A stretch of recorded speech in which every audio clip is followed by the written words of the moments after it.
All right, let's talk about a smarter, not just harder way to get better at chess. We're going to break down a really powerful framework that's all about focusing your energy on the stuff that actually gets you results. Let's get into it. So, does this sound familiar?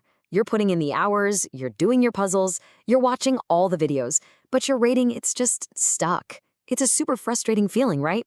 And trust me, pretty much every chess player has been there. Here's the thing. The problem probably isn't that you're not trying hard enough. It's that your effort is going into the wrong places. You might be pouring all your energy into the 80% of things that barely move the needle. But what if we could just flip that completely on its head? And that's where this amazing idea comes in. It's often called the Pareto Principle, or you might know it as the 80-20 rule. And honestly, it might just be the secret to unlocking your true potential on the board. It's a super simple idea, but it is so powerful.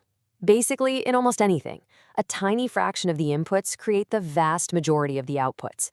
You know, like how 20% of a company's customers might bring in 80% of the money. Well, as we're about to see, chess works the exact same way. And this is what it looks like for chess. A really small core set of your skills, that little 20% slice, is actually responsible for like 80% of your wins and losses. So the big takeaway here is we have got to figure out what's in that vital 20% and just train it relentlessly. So what is this high-impact 20%? Well, it really boils down to 5 key areas, 5 pillars of real, practical chess strength.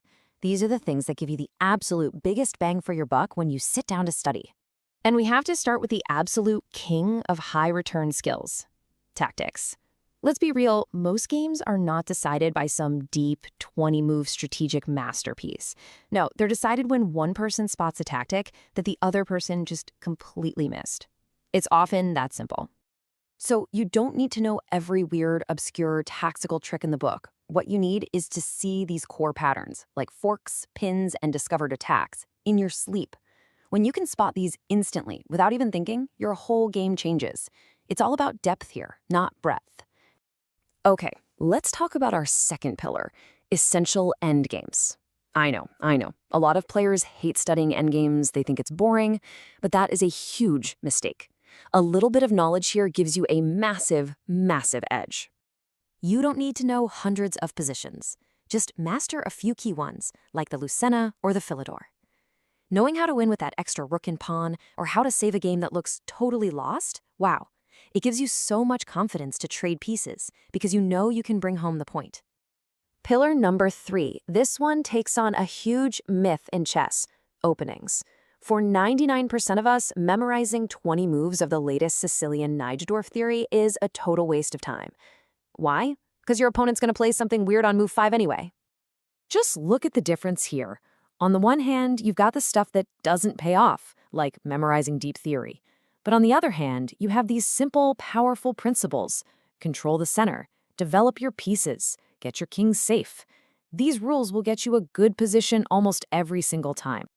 Okay, our fourth pillar is the thing that connects the opening to the endgame. It's pawn structures.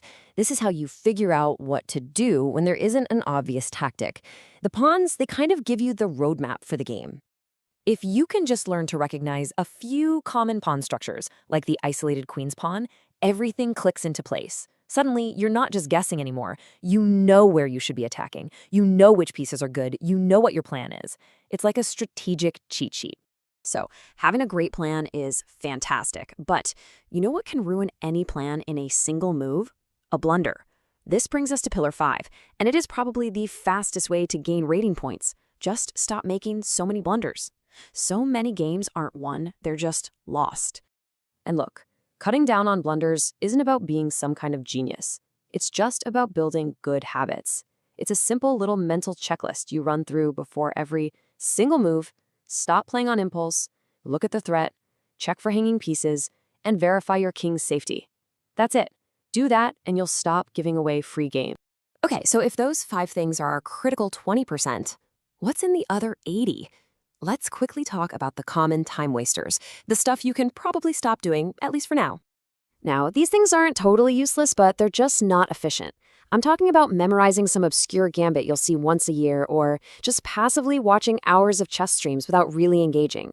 These things don't help nearly as much as drilling those core tactics, because they don't fix the mistakes you're actually making in your own games. Ultimately, what this all comes down to is a massive shift in how you think about getting better.